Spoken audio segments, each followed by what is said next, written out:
여러분 안녕하셨습니까? 저는 대신대학교의 정성구 총장입니다. 오늘은 칼빈의 삶과 그리고 사상에 대해서 여러분들과 함께 알아보도록 하겠습니다. 우선 이번 강의의 목적을 잠시 말씀을 드리면은 우선 장로교뿐만 아니라 우리 프로테스탄트 교회의 신학과 신앙의 기초를 놓은 칼빈의 생애와 사상에 대해서 알아보고 칼빈의 종교 개혁 사상이 오늘 우리 한국 교회에 어떻게 조명되고 또 그와 같은 종교 개혁의 정신이 한국 교회에 다시 부흥되기를 소원하는 마음에서 오늘 이 강좌를 시작하게 됐습니다. 칼빈은 프랑스 북 피카르디 지방 노연에서 출생했습니다. 아주 조그마한 참 도시입니다만은 거기서 제랄 코반의 칼빈의 넷째 아들로 출생을 했습니다. 12살 때에 노연 성당에 성직을 얻었습니다.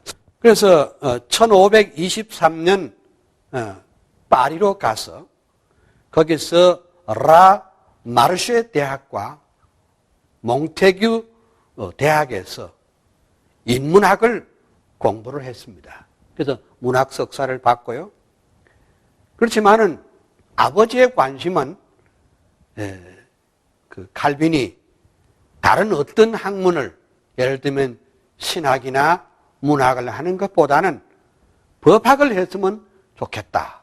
왜냐하면 좀 억울한 일을 당했기 때문에 그때나 지금이나 좀 힘이 있는 일을 하려면은 법학을 좀 해야 되겠다 이런 생각을 했던 모양이죠. 그래서 아버지께서 강권해가지고 오를레앙 대학에서 법학 공부를 했고 또 잠시 부르지 대학교에서 또 법학 강의를 들은 적이 있습니다. 근데 이제 참 감사한 것은 칼빈이 이 대학 저 대학 많은 대학을 이제 순례를 하면서 배웠는데 가는 곳곳마다 참 위대한 스승들을 만나고 또 아주 귀한 학문을 전수받은 것이 사실 나중에 종교개혁의 한 미천이 됐다 이렇게 볼 수가 있습니다. 마르시 대학 시절에는 꼬르디에 교수를 만나가지고 라틴어에 대해서 아주 철저하게 교육을 받았습니다. 사실 본래 칼빈은 불란서 사람이 아닙니까? 근데 그가 모든 책들을 거의 라틴 말로 다 썼지 않습니까? 예를 들면 기독교 강요도 라틴 말로 맨 처음 썼듯이 말입니다. 그만큼 칼빈은 라틴어에 아주 대가라 할 수 있고 아름다운 라틴어의 아주 대학자라고 할 수 있습니다. 어떤 사람은 말하기를 루터는 성경 번역의 왕이라면 칼빈은 성경 주석의 왕이라 이렇게 말하는 사람들이 있습니다. 옳습니다. 그렇지만은 칼빈의 주석을 읽어보면 칼빈 주석 위에 맨 처음에 히브리어와 헬라어 원문에서 라틴 말로 칼빈이 사역한 것이 있습니다. 칼빈의 라틴어 번역이 한 권의 책으로 편집돼서 나오지는 않았지만은 최근에 그 칼빈의 라틴어 성경 연구라는 책까지 나올 정도로 아주 칼빈은 라틴어의 도사다 이렇게 보아도 과히 지나치지 않다 생각할 것입니다. 칼빈은 또한 그 몽테규 대학 시절에 성경과 스콜라주의의 엄격한 교육을 받았습니다. 또 그 볼마르 교수에게 헬라어를 깊이 교육받았습니다. 아예 볼마르 교수한테는 아예 그 볼마르 교수의 그 가정에 머물면서 헬라어를 제대로 배웠습니다. 칼빈은 이 대학 저 대학을 옮겨 다니면서 라틴어와 히브리어와 헬라어와 그리고 성경과 기독교 인문학 그리고 신학 그리고 고전 그리고 수사학 법학 등 다양한 학문의 전문가가 됐습니다.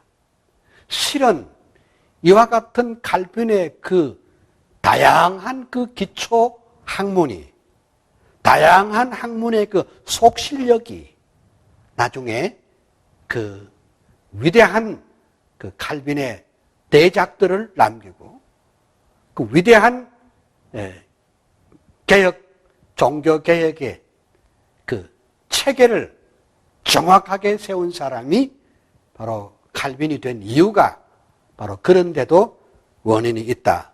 이렇게 볼 수 있습니다. 종교개혁자로서 철저한 기초를 마련한 것이 사실입니다.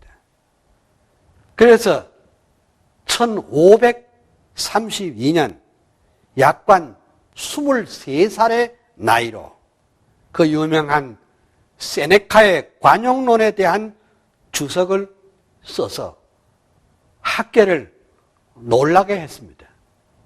칼빈은 자서전을 쓰지 않았기 때문에 그가 정확하게 언제 회심했는지는 알 도리가 없습니다. 하지만은 아마 추측컨대는 1533년이나 1534년이 아닐까 이런 생각을 해봅니다. 왜냐하면 그의 시편 주석에서 회심의 내용을 좀 볼 수가 있는데요. 그는 말하기를 처음 나는 로마 교회의 미신에 너무 완고하게 성실했기 때문에 쉽게 이 깊은 진창에서 헤어날 수가 없었다. 그러나 하나님은 나를 갑자기 회심시켰다. 하나님은 이 회심을 통해서 내 마음을 정복하시고 교훈할 수 있는 마음으로 삼으셨다.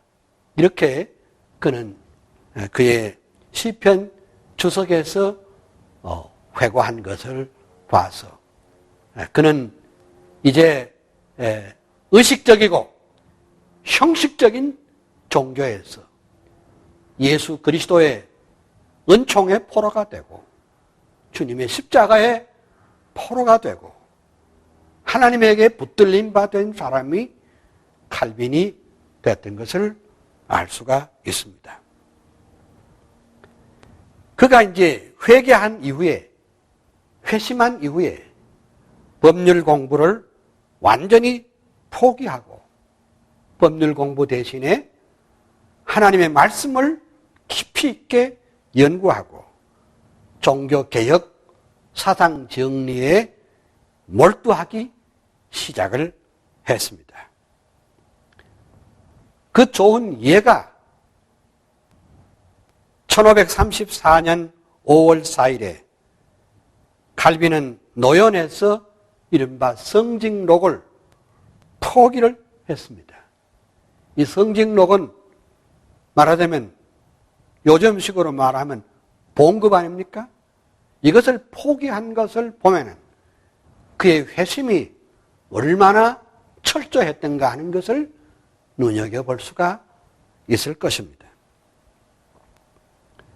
칼빈은 철저히 하나님의 말씀, 성경으로 돌아섰을 뿐 아니라 교부들의 사상을 깊이 연구하게 됐습니다. 앞서도 제가 잠깐 말씀드렸지만은 칼빈의 신학의 핵심은 성경이지만은 또한 교부 신학을 깊이 있게 연구함으로 말미암아 교부들의 신학을 부흥시켰다고 말할 수 있습니다. 그런데 여기서 우리가 하나 유념해야 될 것은 칼빈은 루터보다 더욱 철저하게 그리고 더욱 조직적이고 더욱 논리적으로 개혁신학을 확립을 했다. 이렇게 볼 수가 있습니다.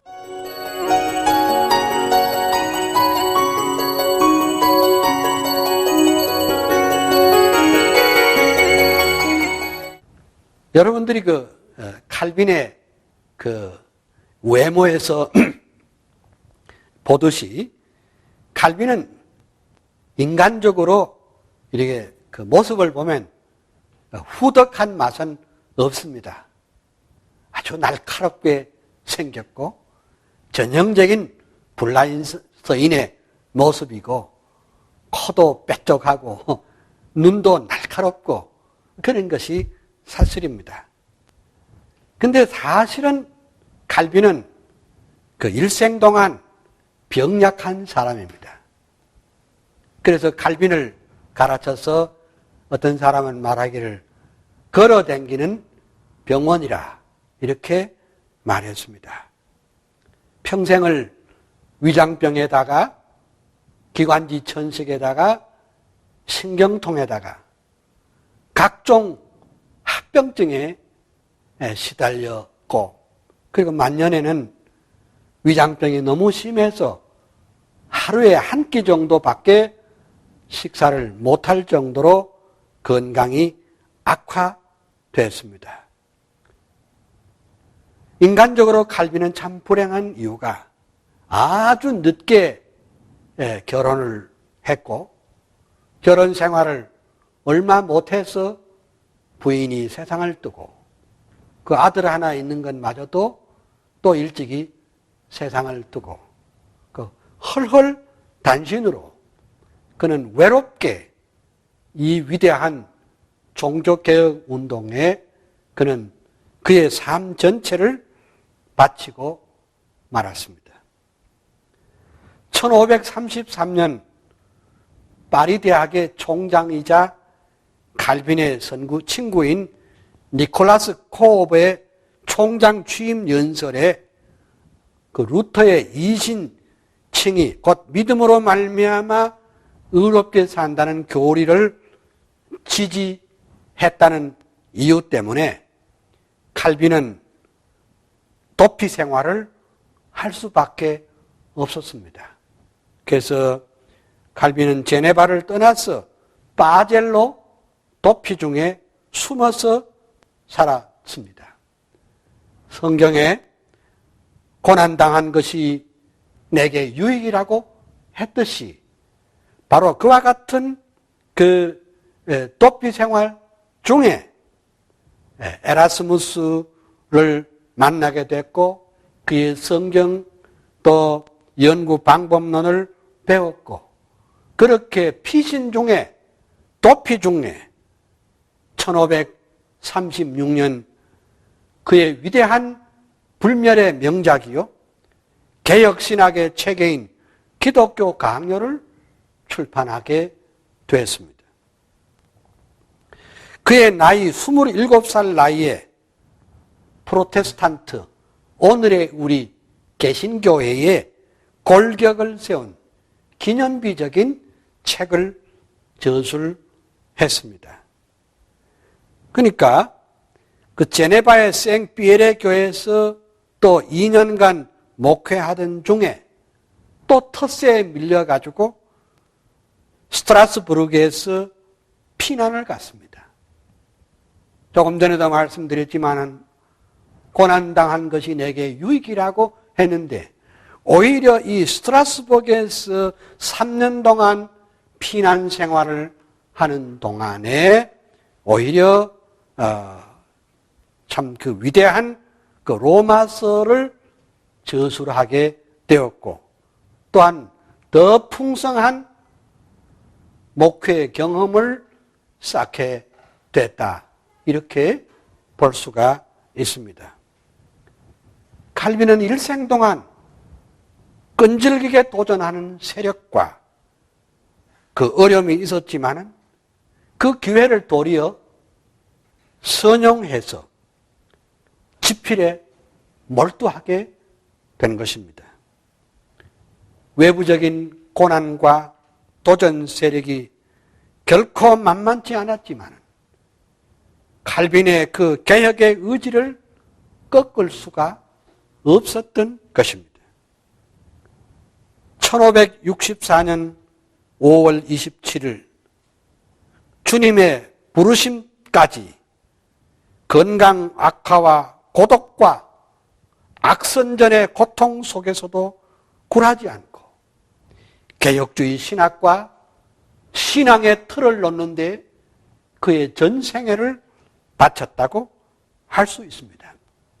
교회 개혁만 중요한 것이 아니라 정치 개혁도 중요하고 또 사회 개혁도 중요하고 또 성도들이 이 세상에서 어떻게 구체적으로 성도다운 생활을 할 수 있는가, 바른 세계관과 바른 생활의 지침까지도 그는 마련하려고 애를 썼습니다. 그래서 칼빈은 바른 신학과 복음을 확고히 하고 그리고 칼빈은 능력 있는 설교, 사상의 명료성, 그리고 단순성, 그리고 실천력, 그리고 도덕적 성실성으로 탁월한 지도자로 칼빈은 부상하게 됐던 것입니다. 우리가 이제 칼빈의 신학을 연구하려면 우선 첫째 기독교 강요를 꼽을 수가 있고요. 그 다음에 둘째는 칼빈의 성경 주석, 성경 주해를 꼽을 수가 있고요. 그 다음에 세 번째는 칼빈의 설교입니다. 그 다음에 이제 네 번째는 그 신학 논문집입니다. 다섯 번째는 칼빈의 편지 모음입니다. 여섯 번째는 칼빈의 예배서라든지 또는 교리문답, 이런 다양한 분야의 책들이 있습니다. 그래서 칼빈은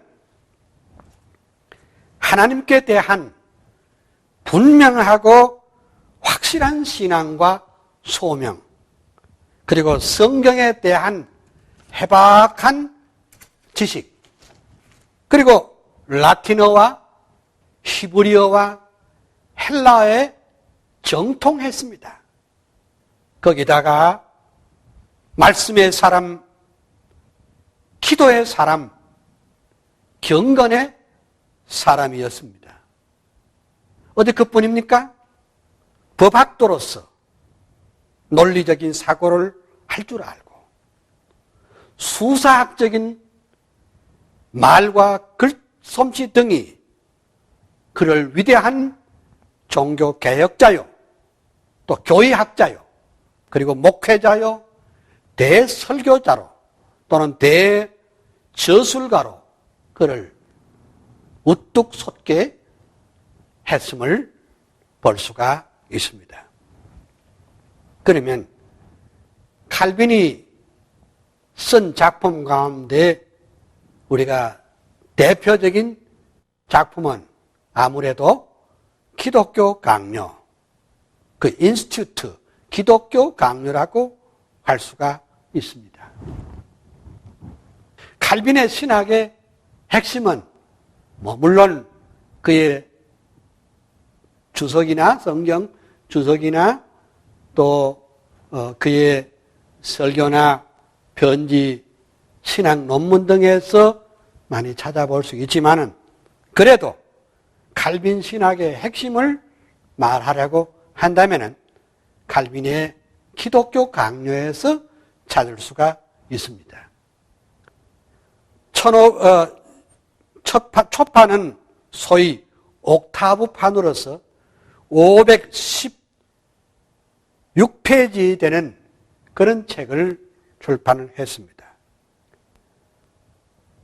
이 칼빈의 기독교 강요는 1536년 초판이 나온 이후로 1559년 최종판, 결정판이 나오기까지 계속해서 수정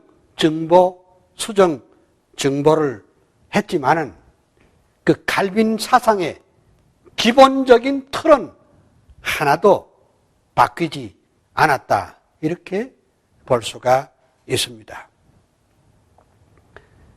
그 칼빈의 기독교 강요 속 표지에는 피에타티스 숨마, 경건의 대전이라고 쓰여 있고 누구든지 경건에 관심이 있는 사람은 반드시 이 책을 읽으라고 그렇게 권면되어 있습니다.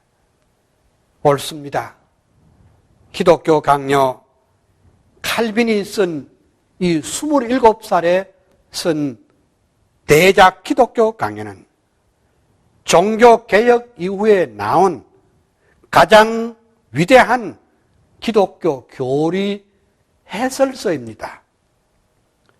기독교 강요는 개신교의 공인된 교리서요 고백서입니다.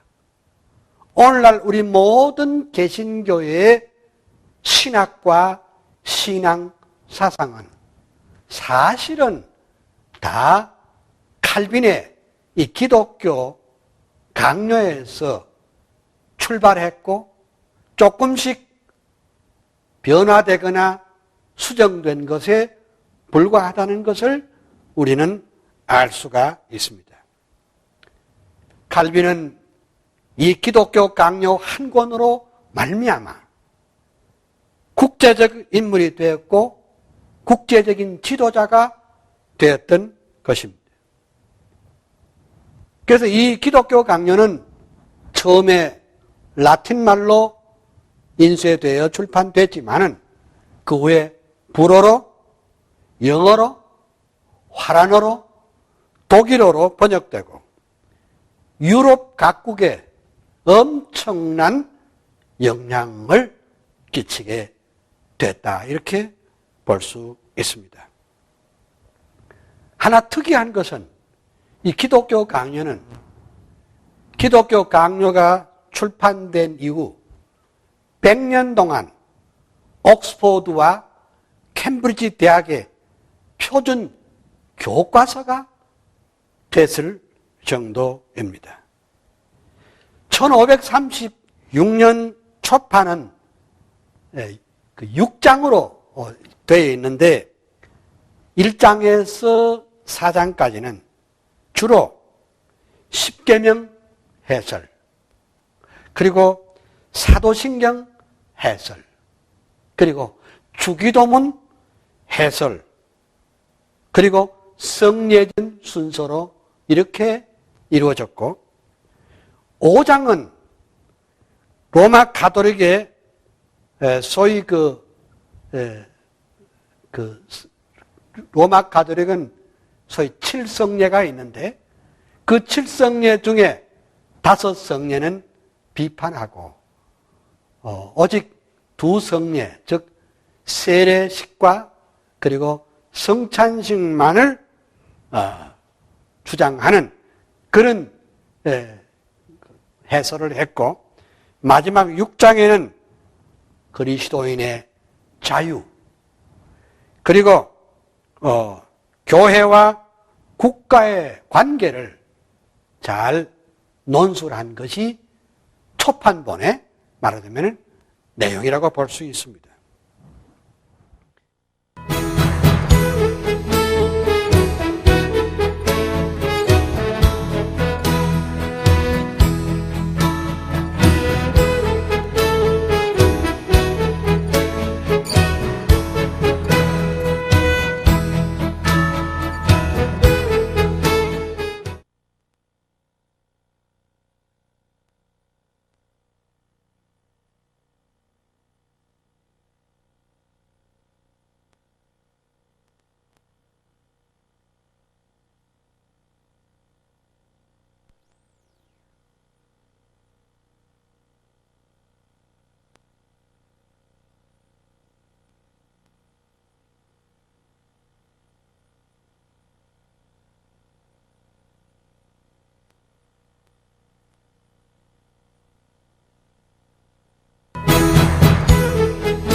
칼빈의 성경 주석은 어떤 의미에서 칼빈의 기독교 강요의 보충서라고 할 수도 있을 것입니다. 그래서 조셉 스칼리거라는 사람은 말하기를 칼빈을 가르쳤어 사도시대 이후 세계에서 가장 위대한 지도자라 그렇게 말했는가 하면은 심지어 야곱 알미니우스까지도 칼빈의 주석은 성경 다음 가는 책이라고 했습니다. 그러므로 칼빈의 주석은 다른 어떤 사람의 주석보다도 추종을 불허하는 기념비적이고 위대한 저작이라고 볼 수가 있습니다. 칼빈은 뛰어난 헬라어와 히브리어 지식과 또 인문 철학과 철학의 훈련으로 로마서부터 주석을 써갔습니다. 칼빈의 신학과 칼빈의 주석은 철학적이 아니라 성경적이라고 해야 할 것이며 사실은 칼빈은 성경 주해의 천재라고 할 수가 있습니다. 그의 독창성과 그의 깊이와 명료성과 건전성에 그 누구도 따라올 수 없는 그런 훌륭한 주석입니다.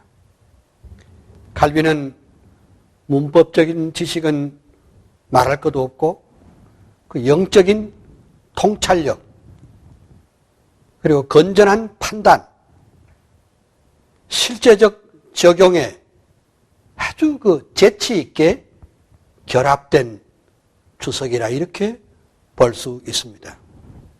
우리가 하나 알아야 될 것은 칼빈은 위대한 목회자요, 조직신학자요, 위대한 성경 주석가이기도 하지만은 또한 위대한 목회자요, 설교자라는 사실에 주목해 볼 필요가 있습니다.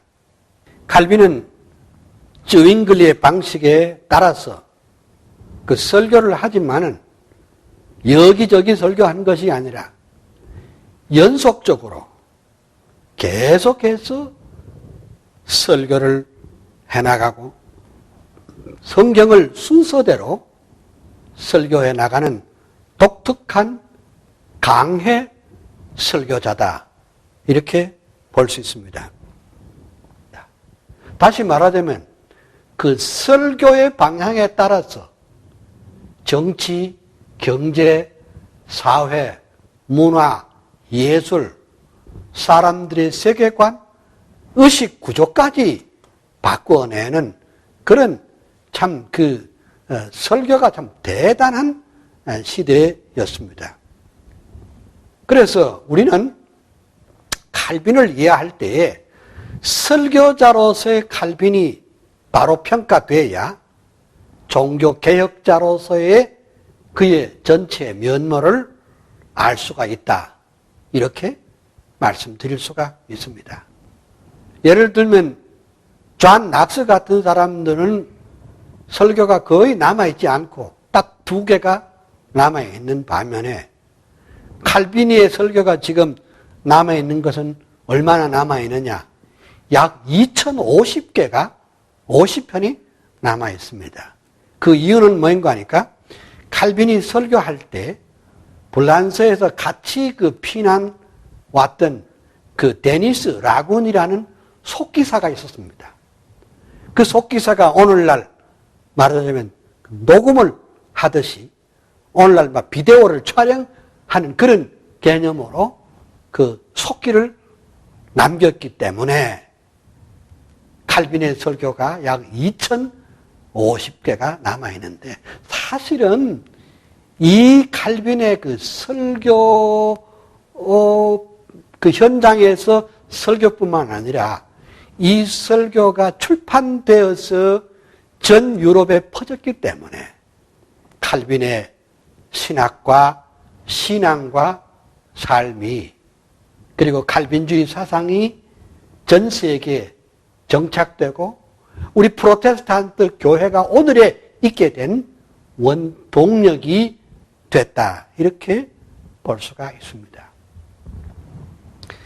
칼빈의 그 저술 가운데는 조그마한 그 소책자, 그 논문들도 칼빈의 사상을 아는데 대단히 중요하다 할 것입니다. 그래, 이 논문들은 카톨릭이나 루터파 또는 급진적 개혁자들과 말하자면 토론을 하면서 때로는 반대하면서 서로가 말하자면은 그 이런 논쟁 중에 쓰여진 것이기 때문에 칼빈의 사상을 이해하는데 대단히 중요하다 이렇게 보겠습니다. 그 다음에 이제 5번째는 칼빈의 서간집인데 칼빈의 편지입니다. 사실 칼빈은 이 세상에서 편지를 가장 많이 쓴 신학자라 이렇게 볼 수 있습니다. 그 칼빈의 그 편지를 다 모아가지고 현대 책으로 출판한 것이 독일어로 된 건데 약 한 700페이지 책이 3권이나 될 정도로 엄청난 편지를 썼습니다.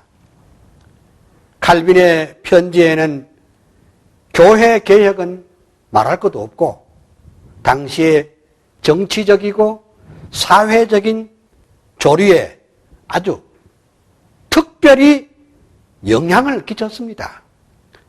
왜냐하면 칼빈의 편지는 그의 개혁의 동지자들에게만 붙인 것이 아니라 쓴 것이 아니라 국왕들, 왕자들, 귀족들, 교회 지도자들, 그 다음에 사제들에게 그리고 핍박받는 성도들에게 투옥된 성도들에게 성직자들에게 심지어 종교서적 판매인들에게 심지어는 순교의 죽음을 기다리는 성도들에게 계속해서 그는 편지를 썼습니다. 교회가 개혁되도록 사회가 개혁되도록 그리고 예수 그리스도의 복음만이 참되고 하나님의 말씀만이 참되다라는 것을 힘있게 변증하고 증거했다는 것을 알 수가 있습니다. 그의 편지에서 칼빈 신학의 국제적인 범위와 그가 끼친 영향의 정도를 평가할 수 있다. 이렇게 볼 수 있습니다. 칼빈은 목사로서 스트라스버그 교회를 위해서 불어 찬송가를 만들었습니다. 그리고 제네바에서도 계속했고요.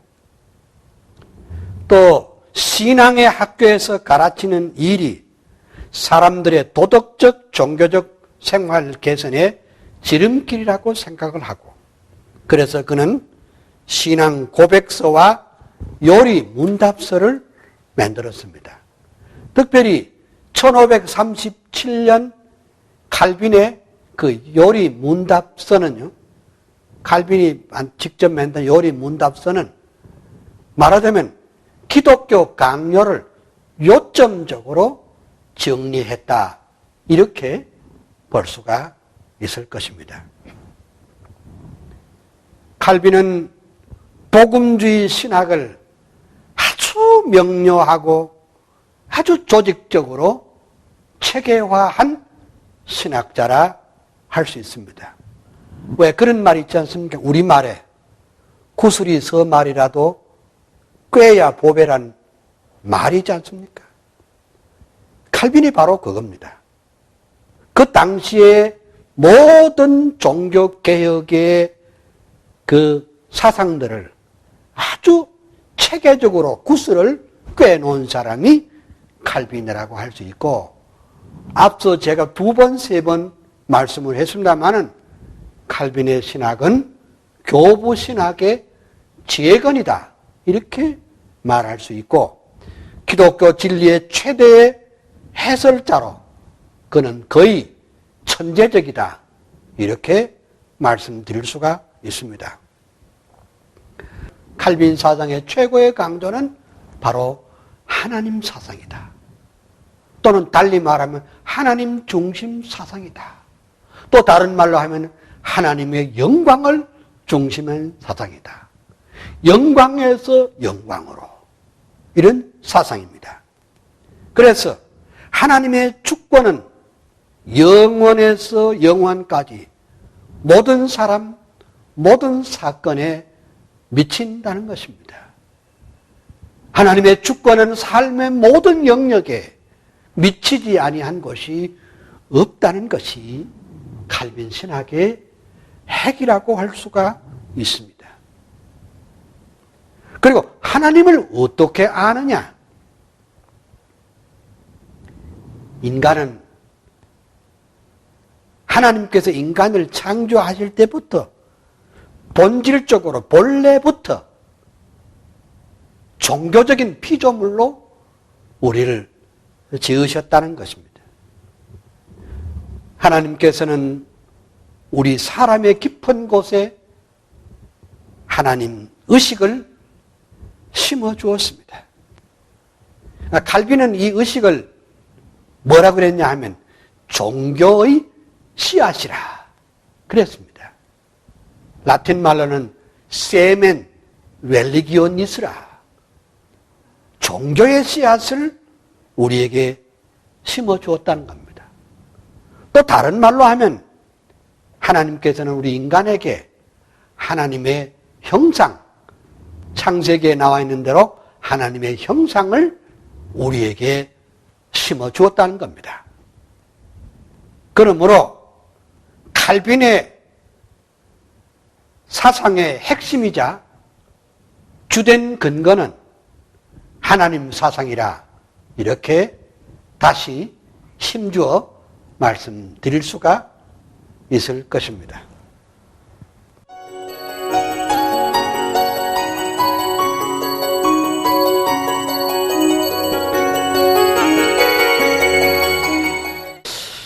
우리가 맨날 칼빈 하는데, 우리가 칼빈을 이렇게 위대한 주의 종으로 생각하는 것은 그의 인간됨이나 그 인품을 보고 하는 것이 아니라 차라리 그의 성경관 때문입니다.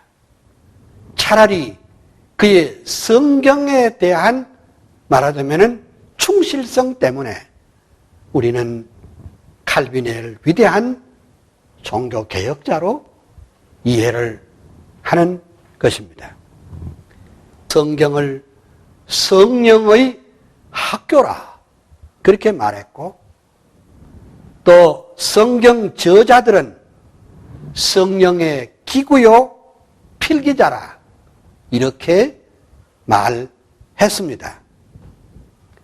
칼빈은 또 말하기를 성경을 인간의 언어로 계시된 하나님의 말씀이라고 분명하게 지적을 했습니다. 성경은 인간의 사역을 통하여 하나님의 입으로부터 나온 하나님의 말씀이다. 그렇게 봤고, 성경은 성령의 내적 증거로 말미암아 확정이 된다고 했고, 가장 중요한 것은 말씀과 성령의 단일성을 강조했습니다. 즉 말씀과 성령이 더불어 역사해야 된다는 것입니다.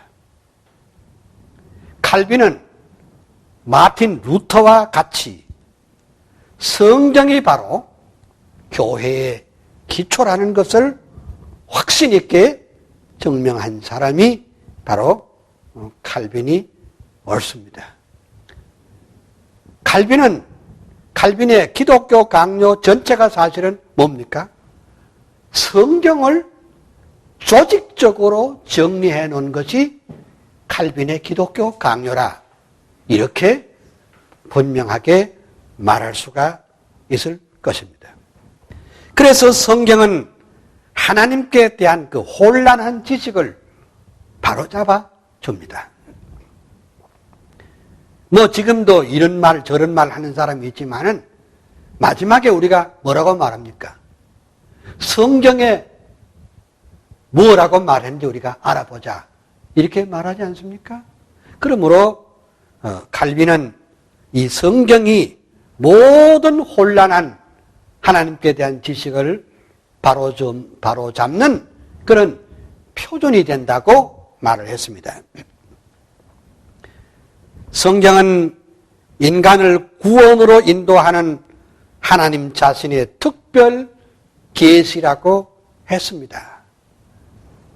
믿음은 들음에서 나고 들음은 그리스도의 말씀으로 말미암다고 성경이 말했듯이 하나님의 말씀 없이는 구원의 진리를 깨달을 방법도 없고 하나님의 말씀 없이는 하나님의 구원의 진리를 옳게 깨달을 수가 없다는 것입니다.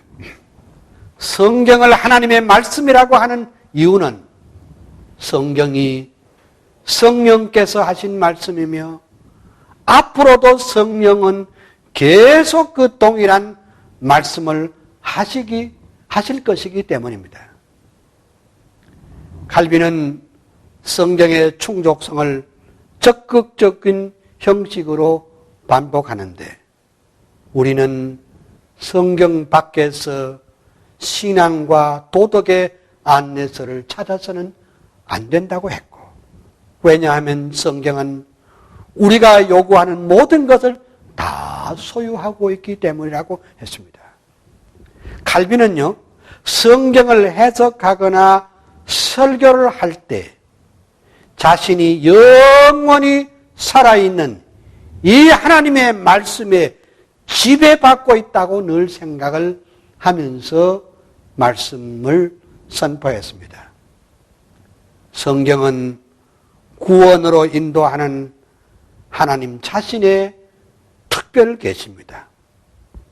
이 성문화된 계시로서의 성경의 기능은 영적으로 어두워진 자들로 하여금 하나님을 볼 수 있도록 영적인 안경을 우리에게 주신 것이 바로 성경이라고 하는 것입니다.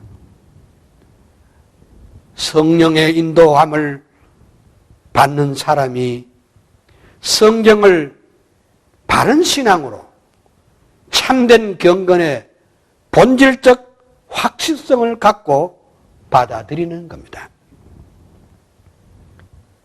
성경은 오직 하나님께로부터 왔기 때문에 하나님을 경외하듯이 성경을 또한 경외해야 한다는 겁니다. 성령의 영감에는 그 의미와 전달 방법, 심지어 복음서 기자들의 언어와 문체까지도 포함된다고 했습니다. 칼빈은 성경 영감에 관한 한 어거스틴의 사상과 일치하고 있습니다. 성경을 기록할 당시에 성령의 영감, 그 성령의 영감이 오늘 우리가 성경을 읽을 때 또한 성령께서 우리를 성경을 이해할 수 있도록 성령께서 우리를 도와주는 것입니다. 그러므로 많은 사람들이 오늘날 잘못된 신학자들이 성경의 영감에 대해서 의심을 하고 있습니다. 그 성경의 영감을 의심하는 사람은 성경을 하나님의 말씀으로 보지도 않을 뿐더러 그러한 성경 영감을 의심하는 사람들은 거기서부터 구원의 진리를 바로 깨달을 수도 없습니다. 성경에서 약간의 윤리적인 도덕이나 무슨 성경에서 무슨 좋은 교훈거리를 생각하려는 사람들은 모르지만 성경에서 참 하나님을 발견하고 참 구원의 진리를 얻고자 하는 사람은 칼빈이 말한 이 성경의 영감 교리를 정확하게 깨달아야 한다는 것입니다. 그리고 칼빈은 성경이 그리스도가 하나님과 인간 사이의 중보자임을 명백하게 증거하고 있습니다.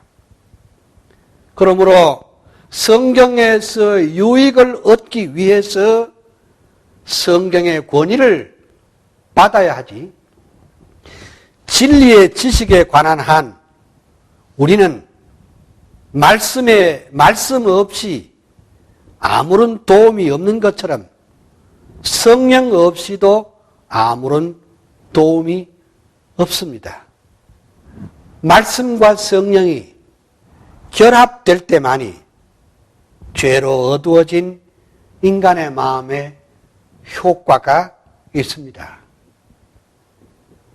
좀 쉽게 말하자면 말씀은 객관적인 요소를 공급한다면 성령은 주관적인 요소를 공급한다고 할 수가 있는데, 즉 말씀과 성령이 더불어 역사한다는 사실을 우리는 눈여겨볼 수가 있고, 이것이 칼빈의 그 성경관에서 독특한 것이라고 볼 수가 있습니다.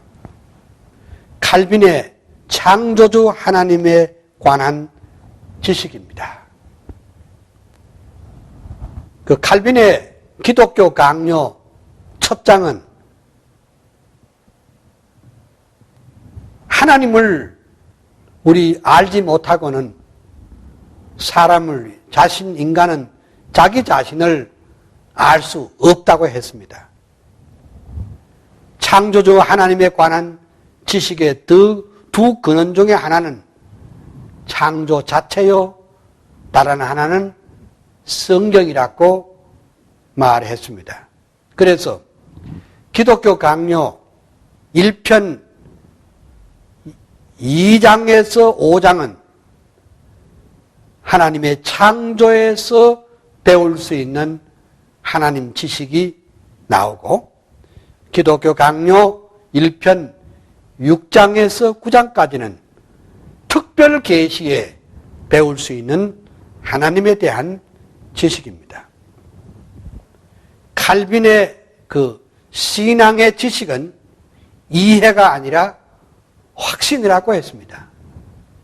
우리가 지식하면 내가 이해하는 거 아니냐. 근데 칼빈에게서는 신앙의 지식이라는 것은 이해가 아니라 그것은 바로 확신해서 된다라고 말했습니다.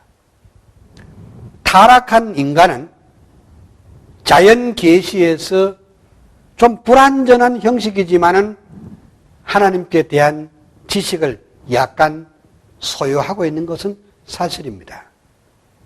칼빈에게 지식이란 종교적 배경에서 사용되는 말인 동시에 칼빈에게는 하나님께 대한 지식과 순종은 밀접하게 연관이 되어 있습니다.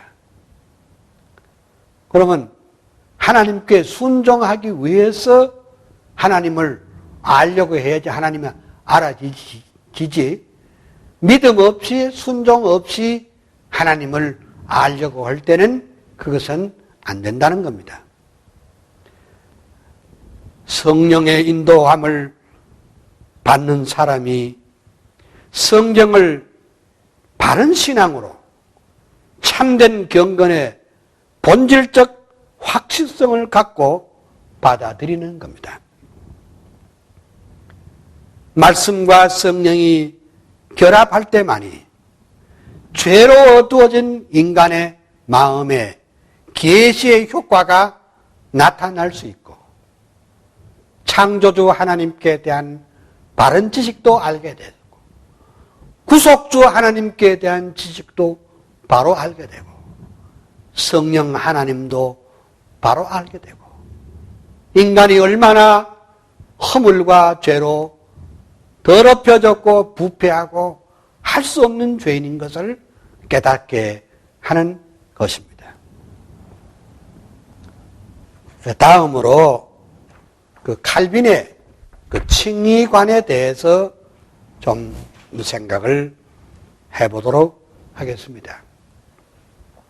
칭의, 믿음으로 말미암아 의롭게 된다는 것입니다.